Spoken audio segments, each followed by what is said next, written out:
ये केवल 24 तक हैं और 24 के बाद क्या होगा वो आप जानते हो क्या होगा। ये केवल दिखाने के लिए हैं। जो कहावत है ना वो वही है कहावत। ये केवल दिखाने के लिए है, क्योंकि मध्य प्रदेश की बात आपने कही है। मध्य प्रदेश में ये कहा गया और अखबारों में आज भी निकल रहा है, सोशल मीडिया पे आज भी चल रहा है कि जो लाडली योजना थी उसकी वजह से सरकार बनी। देश के प्रधानमंत्री जी ने भी ये कहा कि महिलाओं का वोट ज्यादा मिला।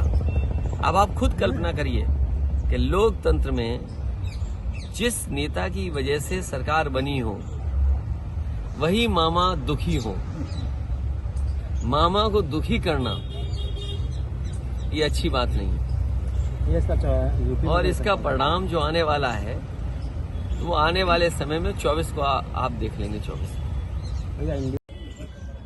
मेरा मानना है कि आने वाले समय में परिवर्तन होगा, बीजेपी हटेगी और मैंने नारा दिया है कि सभी दल साथ आएं, खासकर जो समाजवादी पार्टी के साथ गठबंधन में थे।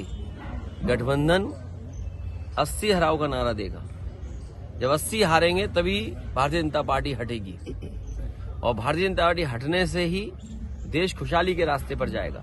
इनके पास नारे तो नए नए हैं, अब कह रहे हैं कि डेवलप्ड कंट्री का सपना देख रहे हैं। जिनके वचन में कोई दम मतलब कहने और कथनी में फिर अलग अलग हो, क्या कहा और क्या किया, इसका जनता को आकलन करना पड़ेगा। और अभी लोकसभा में जो नौजवान कूदे हैं, ये सही बात है कि सुरक्षा, और वहां पर सुरक्षा जो प्रधानमंत्री जी का ड्रीम प्रोजेक्ट था, अगर ड्रीम प्रोजेक्ट में जो लगभग 25,000 करोड़ का बना है वहां की सुरक्षा ऐसी है तो मुझे लगता है कहीं न कहीं साजिश भी है और षड्यंत्र भी है, क्योंकि कहीं इसी बहाने सरकार की कोई तैयारी तो नहीं है, कहीं इंटरनल सिक्योरिटी और सुरक्षा के बहाने लोगों को डराने की तैयारी तो नहीं है। एक तो सवाल वो खड़ा होता है और दूसरा सवाल खड़ा होता है, कई प्रतिष्ठित अखबारों ने कहा कि नौजवान बहुत त्रस्त थे।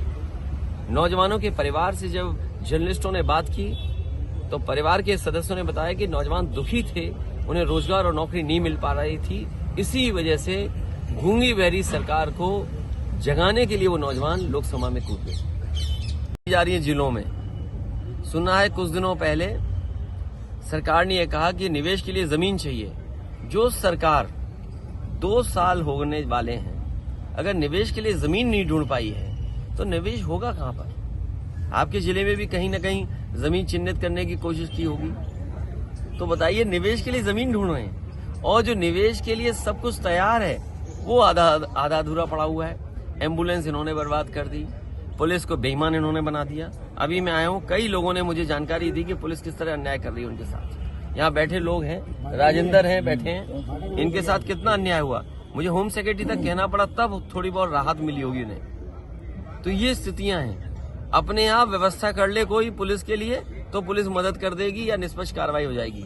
अगर आपने व्यवस्था नहीं की तो पुलिस आपके पीछे पड़ जाएगी और अगर आप भी सच्ची खबर दिखाओगे तो हो सकता है आपके खिलाफ भी कार्रवाई हो जाए।